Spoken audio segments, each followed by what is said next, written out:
fides ecclesiae. Papías fue obispo de Hierápolis de Frigia, en Asia Menor. Según Irineo, habría sido oyente del apóstol San Juan y era amigo de Policarpo de Esmirna.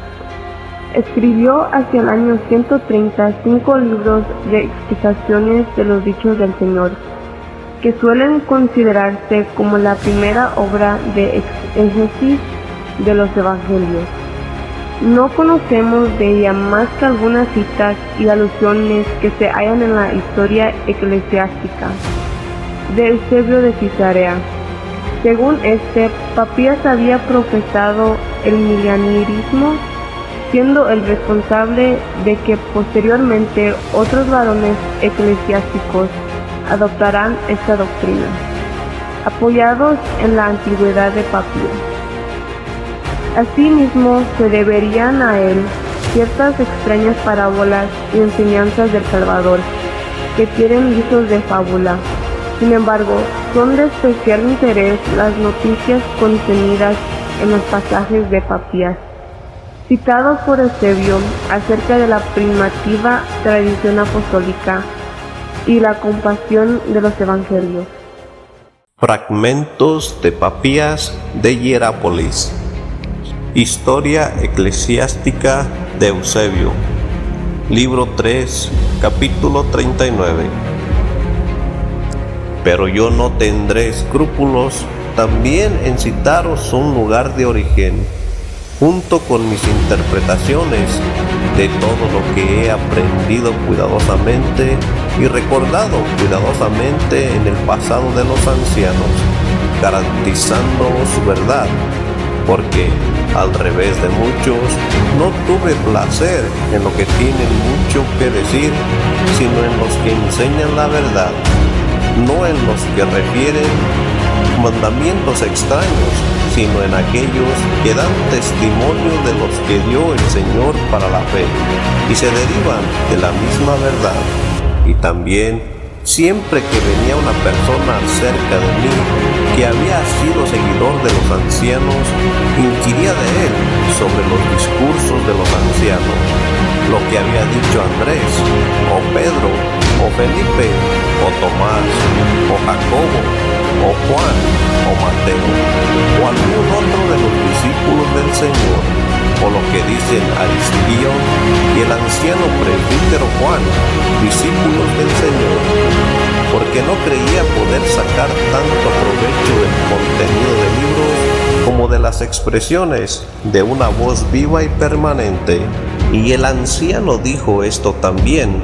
Marcos, habiendo pasado a ser el intérprete de Pedro, escribió exactamente todo lo que recordaba, sin embargo, no registrándolo en el orden que había sido hecho por Cristo, porque él ni oyó al Señor ni le siguió, pero después, como he dicho, ayudó a Pedro, el cual adaptó sus instrucciones a las necesidades de sus oyentes, pero no tenía intención de dar un relato conexo de las palabras del Señor.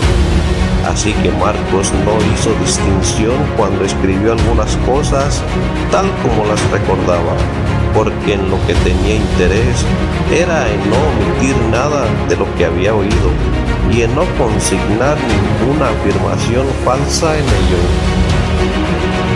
The New Testament in the Original Greek, de Westcott y Ford, página 82 y siguientes.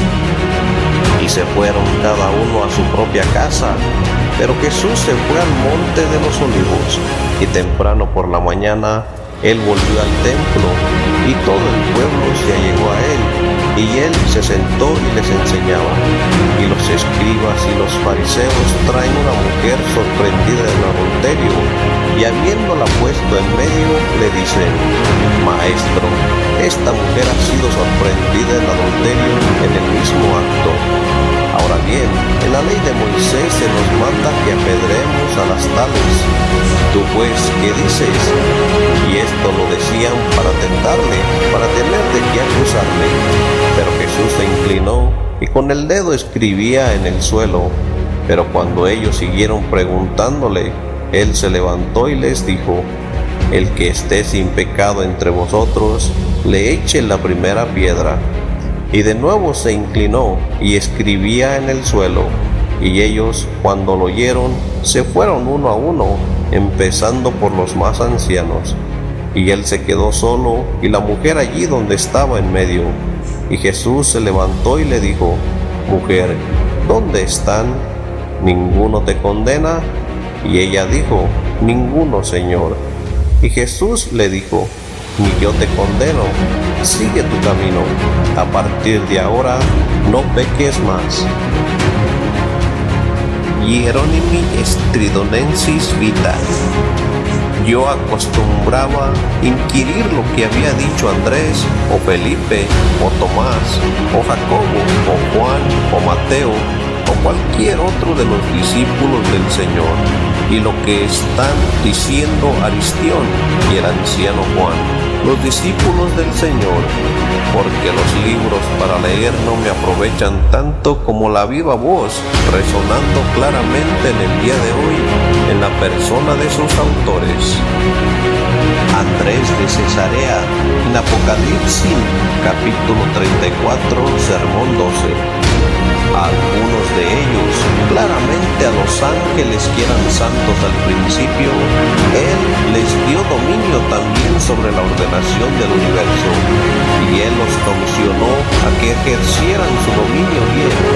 Pero sucedió que su ordenación no sirvió de nada, porque el gran dragón, la antigua serpiente, que es llamada también Satanás y el diablo, fue echado, sí, fue echado a la tierra, él y sus ángeles.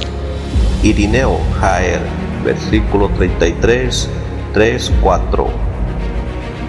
Vendrán días en que crecerán vides, cada una de las cuales tendrá 10,000 brotes, y cada brote 10,000 ramas, y cada rama 10,000 ramitas, y en cada ramita 10,000 racimos, y en cada racimo 10,000 granos, y en cada racimo, una vez prensado, producirá 25 medidas de vino. Y cuando alguno de los santos habrá tomado en la mano uno de estos racimos, otro gritará: Yo soy un racimo mejor, tómame, bendice al Señor a través de mí.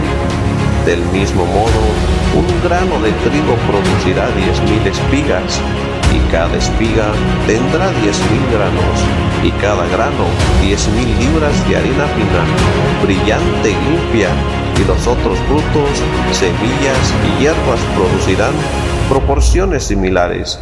Y todos los animales, usando estos frutos que son productos del suelo, se volverán pacíficos y armoniosos, obedientes al hombre en toda sujeción. Pero estas cosas son creíbles a los que creen. Y cuando Judas el traidor no creyó y preguntó: ¿Cómo van a ser realizadas estas cosas por el Señor? Refiere que el Señor le dijo: Lo verán los que lleguen a estos tiempos.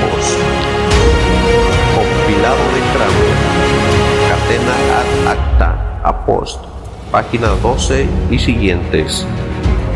Judas anduvo por este mundo como un ejemplo terrible de impiedad, su carne hinchada hasta tal extremo que, donde un carro podía pasar sin estrechez, él no podía pasar, ni aun la masa de su cabeza meramente. Dicen que sus párpados se hincharon hasta el punto que no podía ver la luz en absoluto, en tanto que sus ojos no eran visibles, ni aun para un médico que mirara con un instrumento. Tanto se había hundido en la superficie. Sus partes vergonzosas dicen que aparecían más repugnantes y mayores que cuanto hay de indecoroso, y que echaba por ellas de todo su cuerpo pus y gusanos para escarnio sobre los propios excrementos. Y después de muchos tormentos y castigos, murió, dicen, en un lugar de su propiedad, que quedó desierto y despoblado hasta el presente a causa del mal olor. Es más, hasta el día de hoy no se puede pasar cerca de aquel lugar si no se tapan las narices con las manos. Tan enorme fue la putrefacción que se derramó de su carne sobre la tierra.